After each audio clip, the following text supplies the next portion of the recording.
అందరికీ నమస్కారం. నేను డాక్టర్ మేఘ చతుర్వేది. మనం తెలుసుకున్నట్లుగా శీతాకాలం త్వరలోనే రాబోతోంది మరియు ఈ రోజు పసరియాసిస్ రోగులకు శీతాకాలంలో పసరియాసిస్ ను నిర్వహించడానికి 3 శీతాకాల జాగ్రత్తల గురించి ఉంది.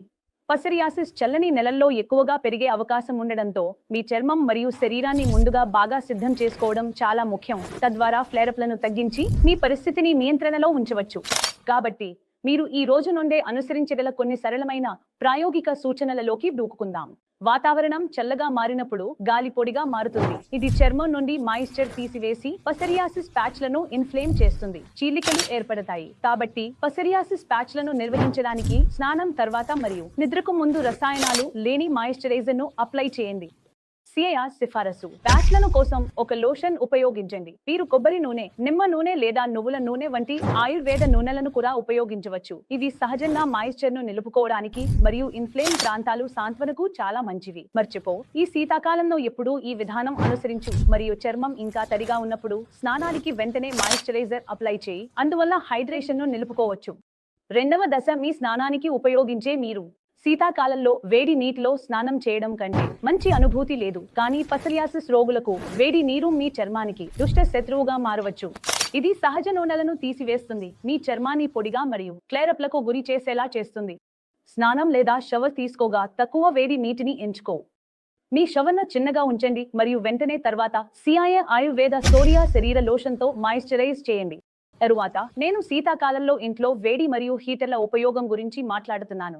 శీతాకాలంలో ఇంట్లో హీటర్లు గాలిని పొడిగా చేయగలవు. ఇది మీ చర్మాన్ని ఇరుక్కోవడానికి మరింత ప్రాధాన్యత ఇస్తుంది. కాబట్టి ఒక సరళమైన కానీ సమర్థవంతమైన పరిష్కారం ఏమిటంటే ఒక హ్యూమిడిఫైయర్ లో పెట్టుబడి పెట్టడం.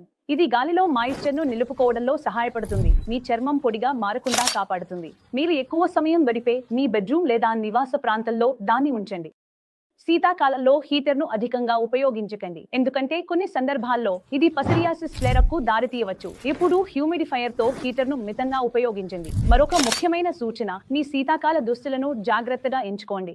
పసరియాసిస్ లో బొర్రె నూనె లేదా సింథటిక్ ఫైబర్లు మీ చర్మాన్ని ఇరుక్కుని రుద్రతను కలిగించవచ్చు. ఇది పసరియాసిస్ ప్యాచ్లను మరింత చెడ్డగా చేస్తుంది.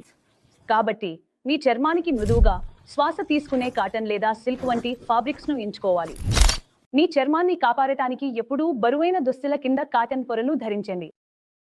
ఇప్పుడు మీ పసరియాసిస్ మీ శరీరంలో ఎలా నిర్వహించాలో, మీ ఆహారంలో ఏమి చేర్చాలో మాట్లాడుకుందాం. మర్చిపోకండి, ఆహారం మీకు జాగ్రత్తగా ఉండాల్సిన మరో ముఖ్యమైన విషయం.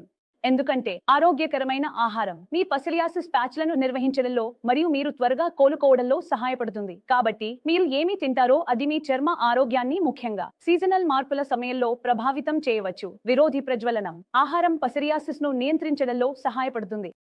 ఒమేగా మెనస్ 3 కొవ్వు ఆమ్లాలతో సమృద్ధిగా ఉన్న ఆహారాలను చేర్చండి. అల్లం గింజలు, అఖరోట్లు, చియా గింజలు, పాలకూరలు, స్పినాచ్ మరియు కేల్ వంటి ఆకుకూరలు విటమిన్లు మరియు యాంటీ ఆక్సిడెంట్లతో నిండి ఉంటాయి. ఇవి జ్వలనం తగ్గించడంలో సహాయపడతాయి. మీ భోజనాలకు మసాలా పసుపు చేర్చడం మర్చిపోకండి. పసుపు కర్క్యూమిన్ ను కలిగి ఉంది. ఇది పసరియాసిస్ ఫ్లేరప్లను తగ్గించడానికి ప్రసిద్ధి చెందిన శక్తివంతమైన విరోధి ప్రజ్వలనం యౌగికం. శీతాకాలంలో సౌకర్యవంతమైన ఆహారాలను చేర్చడం ఆకర్షణీయంగా ఉన్నప్పటికీ ప్రాసెస్ చేసిన చక్కెర మరియు వేయించిన ఆహారాలను నివారించండి, ఎందుకంటే ఇవి ప్రజ్వలనాన్ని పెంచి పసరియాసిస్ ను ప్రేరేపించగలవు. అదనంగా శీతాకాలంలో మనం తక్కువ నీరు తాగే సమయంలో హైడ్రేటెడ్ గా ఉండడం చాలా ముఖ్యం. తక్కువ నీరు తాగడం టాక్సిన్లను బయటకు పంపించడంలో మరియు మీ చర్మాన్ని లోతుగా హైడ్రేటెడ్ గా ఉంచడంలో సహాయపడుతుంది. ప్రతిరోజు కనీసం 8 గ్లాసుల నీరు తాగాలని లక్ష్యంగా పెట్టుకోండి. మీరు పసరియాసిస్ లక్షణాలను నిర్వహించడంలో సహాయపడే విరోధి ప్రజ్వలనం లక్షణాలను కలిగి ఉన్న గ్రీన్ టీ లేదా అల్లం టీ వంటి హర్బల్ టీలను కూడా చేర్చవచ్చు.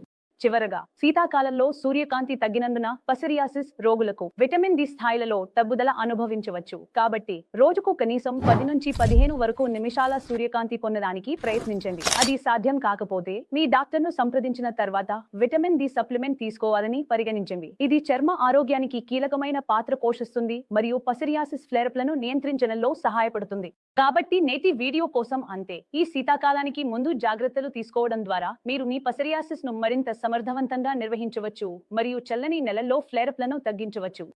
మర్చిపోకండి, మీ చర్మాన్ని చూసుకోవడం 365 రోజులు పని మరియు చిన్న జీవనశైలి మార్పులు మీ చర్మం సీజనల్ మార్పుల సమయంలో ఎలా ప్రవర్తిస్తుందో దానిలో పెద్ద తీస్తుంది. మీకు ఏవైనా ప్రశ్నలు ఉంటే లేదా వ్యక్తిగత సలహా అవసరమైతే కింద కామెంట్ చేయడానికి సంకోచించకండి లేదా వీడియోలో పేర్కొన్న నంబరుకు సంప్రదించండి. అప్పుడు వరకు ఆరోగ్యంగా ఉండండి, వేడిగా ఉండండి మరియు నవ్వుతూ ఉండండి.